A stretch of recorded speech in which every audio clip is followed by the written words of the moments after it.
여러분 반갑습니다. 모두가 궁금해하는 세금 상식 파트 1 안에서 이번 시간 세 번째 항목이죠.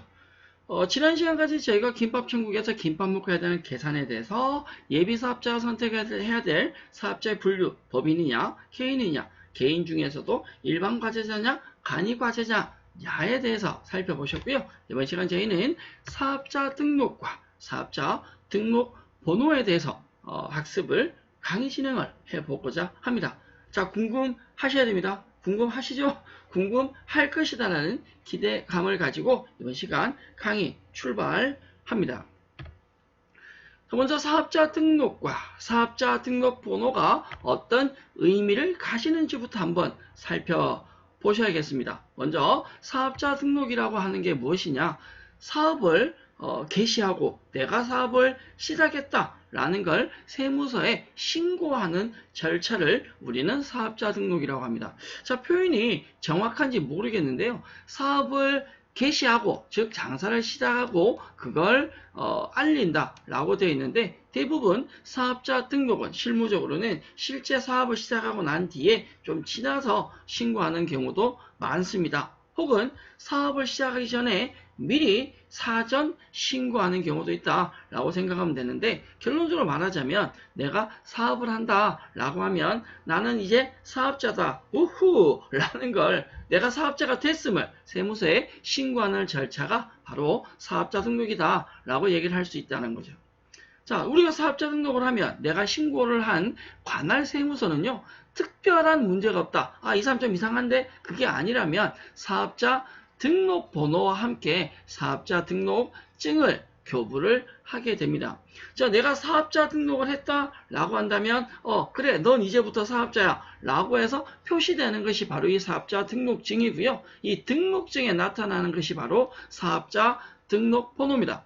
사업자가 사업자로 등록했을 때 부여되는 번호가 사업자 등록번호다라는 건데 우리가 일반적으로 출생을 하면 출생신고를 하고 주민등록번호가 만들어지듯이 사업자 등록번호도 사업자 등록하면 만들어지는 것이고 동일한 번호는 존재할 수 없습니다. 그리고 이 사업자 등록번호는 특이한 체계를 가지고 있다. 그걸 이번 시간에 집중적으로 살펴보도록 하겠습니다. 사업자는 교부받은 사업자 등록증을 사업장에 항시 비치하여야 합니다. 자랑이죠. 내가 이 사업을 하고 있다라는. 기본적인 사업자 등록은 세법상 의무사항입니다. 여기서 우리가 하나 살펴볼 건 사업자의 분류에 보면 부가가치세에 나오는 내용이긴 한데요. 부가세에 보면 과세사업자가 있고 면세사업자가 있습니다. 과세사업자는 당연히 부가세법상 의무사항을 다해야 되지만 면세사업자, 부가가치세가 발생하지 않는 면세사업자는요. 기본적으로 부가가치세법상 사업자가 아닙니다. 방금 얘기 드린 대로 면세사업자는 부가가치세법에는 사업자에 해당하지 않습니다. 따라서 부가가치세법에서는 면세사업자는 사업자 등록 의무가 없어요. 자, 전제조건이 부가가치세법상이라고 제가 얘기 드렸습니다. 면세사업자는 부가세가 발생하지 않기 때문에 부가가치세법상 사업자가 아니다. 따라서 사업자 등록 의무가 없습니다. 다만 면세사업자는 부가세는 납부하지 않지만 뭘 납부해야 되냐? 소득세라는 걸 납부를 해야 됩니다. 소득세법에서는 면세사업자도 사업자 등록을 해야 합니다. 그렇다면 결론은 부가가치세법에서는 안 해도 되지만 소득세법에서는 해야 되기 때문에 면세사업자다 하더라도 사업자 등록은 반드시 하셔야 됩니다. 가끔 받는 질문 중에 하나입니다. 교수님, 면세사업자는 사업자가 아니니까 부가세법상 사업자 등록 의무가 없지 않냐? 네, 맞습니다. 틀린 건 아닙니다. 다만 부가가치세법상이 없다라는 것이 소득세법엔 존재한다. 따라서 어쨌거나 저쨌거나 결론적으로는 면세사업자도 사업자 등록을 해야 합니다. 챙겨주시고요. 사업자 등록증이 보편적으로 이렇게 생겼고요. 일반 과세자인지 간이과세자인지 표기가 되고 아래쪽에 보면 등록번호가 나오게 되는데요. 사업자 등록증에 나타나는 이 등록번호에 대해서 살펴보겠다라고 했는데 사업자 등록번호는 사업자 등록을 하면 세무서에서 신규 사업자의 네 번호는 이것이다 라고 하면서 부여되는 고유번호입니다. 고유번호다라고 하는 건 동일한 번호가 발생할 수 없다. 사업자 번호는 절대 같을 수 없습니다. 이 사업자 등록증은요, 세금 계산서 등에 필수적으로 기재되는 내용이고요. 기본적으로는 10자리로 구성되게 됩니다. 사업자 등록번호와 간혹 혼돈하는 내용이 바로 뭐냐면 법인 등록번호인데요. 법인인 경우는 개인사업자는 아닙니다. 법인사업자로 등록을 하게 되면 법인번호가 부여가 됩니다. 사업자 등록번호는 당신은 사업자입니다 라고 하는 번호이고, 개인은 없지만 법인의 경우는 사업자 중에서도 법인사업자에 해당합니다 라고 해서 법인 등록번호는 별도로 부여가 된다 라고 생각하시고, 사업자 등록번호와 법인사업자 번호는 같지 않다 라는 건 기억을 해 주십시오. 자, 앞에 설명드린 대로 사업자 등록 번호는요, 사업자 등록을 하면 부여되는 번호인데 전체 10자리로 구성이 됩니다. 제일 앞자리에 3자리, 중간, 가운데 2자리, 나머지 5자리, 총 10자리로 구성되는데 이 번호의 각각의 의미가 전부 다 다릅니다. 준비되셨다면 이 내용을 살펴보도록 하죠. 앞에 설명드린 대로 세무서에서 신규 사업자에게 부여되는 고유번호가 바로 사업자 등록번호이다. 세금계산서에 필수적으로 기재되는 내용이다 라고 해서 10자리로 구성된다라고 했는데, 제일 앞에 3자리는 기본적인 1년 번호이다 라고 합니다. 이 1년 번호의 경우, 그리고 구분코드, 그리고 나오는 것이 또다시 1년 번호, 그리고 검증번호까지. 자, 우리 사업자 번호는 크게 4가지, 큰 틀로는 3가지인데 그 속에 또다시 4가지 항목으로 나뉘어질 수 있습니다. 제일 앞쪽에 있는 이 1년 번호와 마지막 번호 앞에 있는 4자리 1년 번호는 성격이 조금 다릅니다. 실제로는 뒤쪽에 있는 이 4자리 1년 번호는 크게 의미를 포함하지는 않습니다. 자, 살펴볼까요? 먼저 제일 앞자리에 나오는 3자리, 제일 앞에 3자리의 1년 번호가 의미하는 것은, 이 앞자리 3자리는 지역을 나타냅니다. 어느 지역의 관할이냐라는 걸 나타내는데, 우리 그 전화번호 있습니다. 휴대폰 말고 유선 전화에 보면 지역 번호가 있습니다. 서울 02, 031, 032. 제가 거주하고 있는 울산은 052번입니다. 그 지역 번호를 보면 어느 지역인지 알 수 있듯이 사업자 등록번호의 앞자리 3자리를 보면 관할 지역이 어딘지를 알 수 있는데요.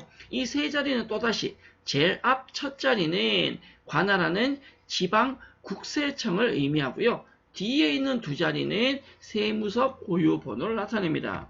예를 들어서 영등포 세무서 관할이다. 영등포 세무서의 경우는 107로 나타나게 되는데요. 제일 앞에 1은 서울지방청을, 지방국세청인 서울지방청을 의미하고, 뒤에 07은 영등포 세무서입니다. 결론은 사업자 등록증 제일 앞에 1년 번호가 107이다 라고 하는 건 서울지방청 소속의 영등포 세무서 관할이다 라고 이해를 해 주시면 되겠죠. 그래서 저희가 기본적인 취업을 하신 상태에서 지역에 세무서가 몇 군데가 있는데 회사에서 세무서를 좀 다녀와라 라고 했을 때 내가 어느 세무서를 가야 될지 고민하면서 이렇게 결정하지 못하는 경우가 있습니다. 그래서 특정 세무서가 어디냐라고 묻는다면 대부분 사업자 등록번호의 앞자리를 보면 관할 세무서가 나오니까 그 번호에 맞는 세무서를 찾아가시면 되겠습니다. 최근에는 이 사업자 등록을 세무서에 직접 가서 신고하는 것이 아니라 인터넷을 통해서 신고하는 경우가 많습니다. 따라서 최근에 사업자 등록한 경우는 앞에 얘기 드린 대로 관할 세무서 지역과 실제 번호가 조금 다를 수도 있다. 지역과 무관한 번호가 부여되기도 합니다. 참고로 기억해 주시고요. 자, 사업자 등록번호는 제일 앞에 지역에 대한 1년 번호, 구분코드, 또다시 1년 번호와 검증코드, 발음이 잘 안 되네요. 검증코드로 나뉘어진다라고 했는데, 두 번째 나오는 구분코드에 대해서 한번 살펴보죠. 이 구분코드는요, 가장 큰 특성은 이 사업장이 개인사업자이냐, 법인사업자이냐라는 걸 표기를 하는 자리입니다. 그 번호를 보고 개인사업자다, 아니다, 법인사업자다 라는 걸 확인할 수 있다라는 건데요. 기본적인 개인사업자는 업종, 업태에 따라서 번호가 달라지긴 하는데 일반적인 보편적인 일반 과세사업자들은 번호가 1번부터 79번까지입니다. 자, 내가 거래처와 신규 거래를 하기 위해서 당신네들 사업자 등록증을 좀 보내달라 해서 그걸 팩스로 받았어요. 아니면 사진 파일로 받았다라고 할 때 가운데 두 자리가 1번부터 79번이라면 그 사업장은 뭐다? 개인 사업자이고 일반 과세자다라는 거죠. 또 아파트 관리사무소나 다단계 판매업자의 경우는 80번이라는 구분 코드를 사용하고요. 법인이 아닌 종교단체는 89번, 또 면세사업자는 90번에서 92번, 중간에 구분 코드가 90에서 92라면 부가가치세가 발생하지 않는 면세사업장이다 라고 생각하면 됩니다. 구분해서 법인사업자의 경우는요, 81번 아니면 86번, 87번이라는 번호를 쓰게 되는데 이들은 영리법인의 본점을 의미합니다. 또 82번 사업장을 쓰게 돼 코드 번호, 구분 코드를 쓰게 되면 비영리법인의 본점이나 지점을 나타내고요. 외국법인의 본점이나 지점, 연락사무소 등은 84번, 구분 코드가 84로 시작하면 외국법인의 본점이니까 전화하면 한국말로 받지 않을 수도 있다. 영어로 받을 수도 있다. 네, 저는 전화 못합니다. 저는 영어 울렁증이 있어서 영어 얘기 드리면 할 말이 없어집니다. 사람이 한없이 작아지는 막 이런 느낌, 쪼그라드는 느낌이 나서 영어는 싫어합니다. 영리법인의 본점은 81, 86, 87을 쓰지만 상대적으로 영리법인의 지점은 85번을 씁니다.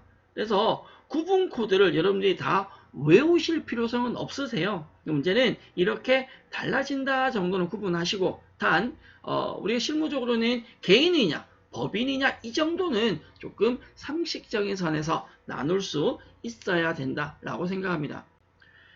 자, 다음 살펴보실 내용은 구분 코드 뒤쪽에 나오는 뒤쪽 일련 번호입니다. 사실 이 일련 번호는 앞에도 언급을 했지만 크게 의미를 가지는 내용은 아니시다. 사업자별, 즉 과세는 과세대로, 면세는 면세대로, 법인사업자는 법인사업자대로 등록일자 또는 지정일자 순서대로 등록순위나 날짜 순서대로 임의의 번호가 순서대로 번호가 부여된다라고 생각하시고요. 실질적으로는 이 마지막 자리에 나오는 검증 코드입니다. 이 검증 코드를 통해서 사업자 등록 번호가 맞느냐 잘못된 거냐라는 오류 검증을 하게 되는데 바로 그 오류 검증을 위한 코드다.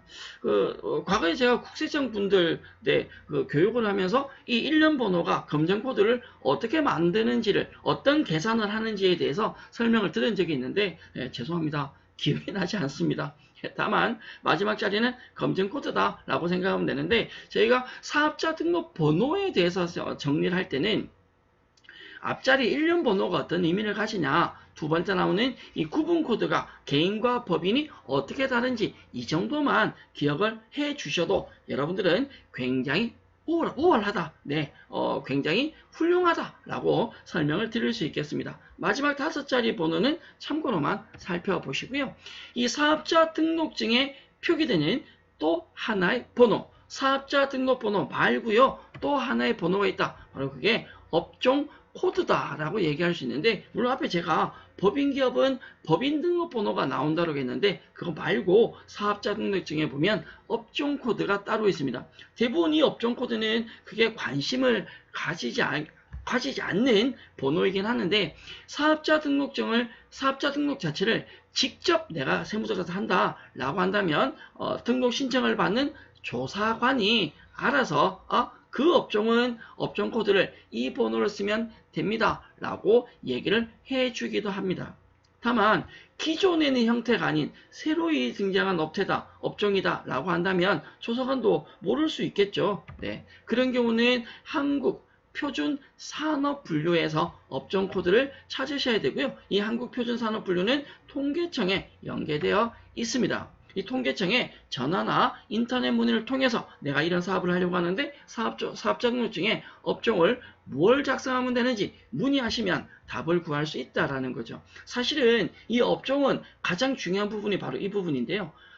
창업을 했을 때 창업 중소기업 세액 감면 혜택을 받을 수 있는데 소득세를 50에서 100%까지 받을 수 있습니다. 문제는 이 창업 중소기업 세액 감면되는 업종이 정해져 있고요. 이 업종 코드가 맞아야 합니다. 이왕이라면 사업 시작하고 세액 감면을 받겠다라고 한다면 세액 감면을 비슷하다라면 세액 감면을 받을 수 있는 업종을 선택하는 것이 좋습니다. 그건 통계청의 문을 통해서 확인할 수 있다라는 거죠. 한국표준산업분류에 나타나 있습니다. 우리가 거래처에서 사업자 등록을 받았다? 그럼 그 사업자 등록증이 진짜 존재하는 거냐, 맞느냐, 틀리냐를 확인할 수 있는 방법이 있습니다. 바로 사업자 등록번호 조회라는 것이 있는데요. 사업자 등록번호를 통해서 상대방 사업자에 대한 구분, 그 사업장이 개인인지 법인인지 영리인지 아닌지 면세인지 아닌지를 확인할 수 있는 방법이 있습니다. 바로 홈택스. 홈택스에서 확인 가능하신데 요즘 우리 홈택스 가보면 굉장히 잘 되어 있습니다. 굉장히 아름다운 그 홈택스 모양 되신 집이잖아요. 편하게 활용할 수 있는데 홈택스에 가시면 상단에 보면 조회 발급이라는 메뉴가 있고요. 이 조회 발급이라는 메뉴를 실행하시게 되면 속에 사업자 등록 상태 조회라는 메뉴를 찾을 수 있고 그 사업자 등록 상태 조회에서 사업자 등록 번호를 입력을 하시고 조회 버튼을 눌러주시면 이 번호에 대한 등록 상태, 현재 사업을 하고 있는 상태냐, 폐업 상태이냐, 이 사업장이 어떤 사업장인지에 대한 기본적인 자료가 나타납니다. 이 홈택스의 이 사업장 번호, 보통 번호 같은 경우는 일주일 단위로 업데이트가 된다라고 알고 있거든요. 그러니까 매일은 아니고 통상적으로 일주일 단위니까 최근의 기준에서 사업자 번호를 가지고 그 사업장에 대한 정보를 확인할 수 있다라는 건 꼭 기억을 해 두시면 좋겠습니다. 자, 사업자 등록을 해야 한다. 누가 사업을 시작한다라면 누구나 사업자 등록을 해야 되는데 기한이 존재합니다. 까지라는 게 존재한다는 거죠. 사업자 등록은 사업을 개시하고 등록을 하는 것이 보편적인데 사업 개시일로부터 20일 이내 신청을 하셔야 합니다. 사업 개시하고 20일까지가 사업자 등록 신청 기한입니다. 이 사업자 등록은 직접 방문해서도 가능하고 인터넷으로도 가능한데 인터넷은 지역과 무관하게 신청합니다. 자, 전제 조건이 사업자 등록은 원칙은 사업 개시를 하고 20일 이내에 하는 것이 원칙이지만 사업 개시 이전이라도 필요하다면 사업자는 신청을 할 수 있습니다.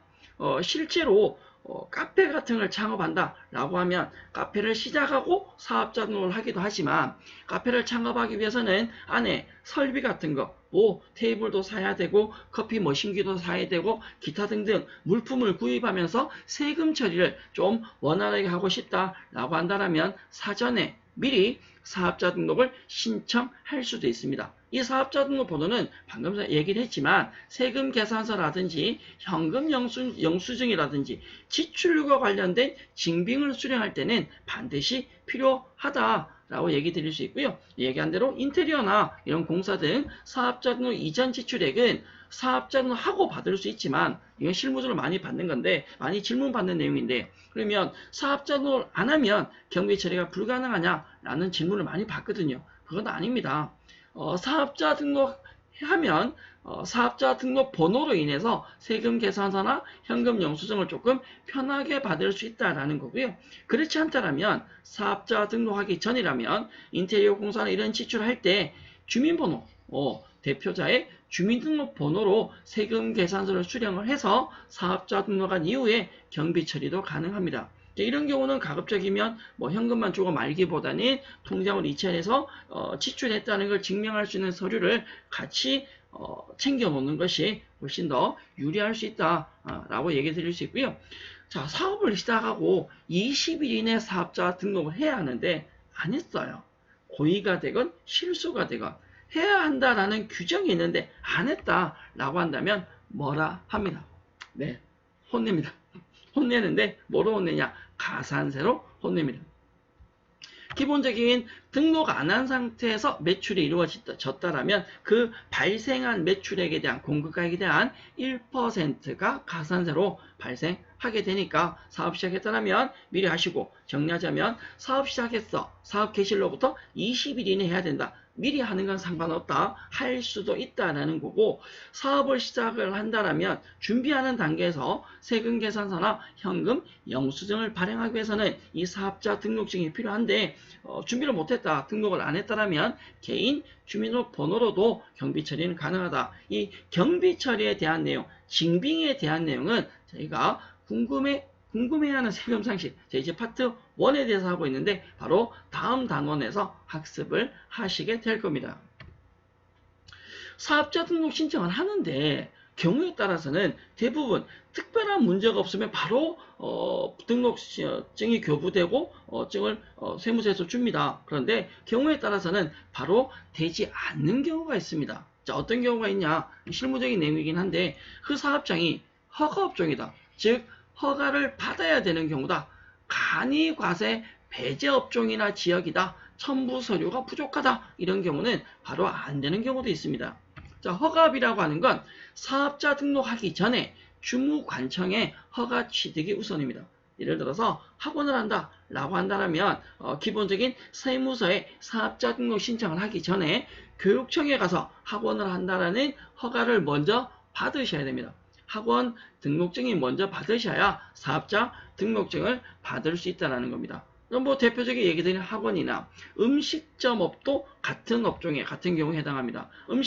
음식점업은 이런 발음이 잘 안 돼요. 죄송해요. 음식점은 구청에 가서 음식업을 하겠다는 영업 허가증을 받아야 됩니다. 이런 허가증을 받아야 된다라는 말은 그냥 뭐 가게 임대하고 뭐 시설 장비 들여서 내가 음식점 합니다 라고 해서 바로 되는 것이 아니라 사전에 뭔가 또 다른 준비 사항이 있다라는 거죠. 네. 학원의 경우도 교육청에 가서 학원 등록증을 사전에 교부받으시고 이런 허가증이나 등록증을 첨부를 해서 사업자 등록을 해야지만 사업자 등록증이 교부된다라고 얘기를 할 수 있습니다.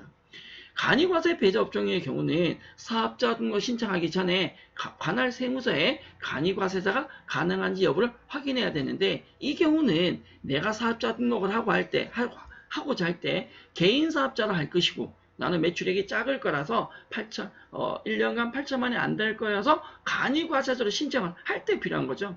내가 간이과세 신청했는데 그 지역이 안 되는 지역이나 간이과세를 받을 수 없는 업종이야. 그럼 당연히 사업자 등록이 안 되겠죠. 반려 처리가 되겠죠. 그래서 간이과세자를 하고자 할 때는 세무서에 내 업종이 간이과세가 가능한지 확인을 해야 된다는 겁니다.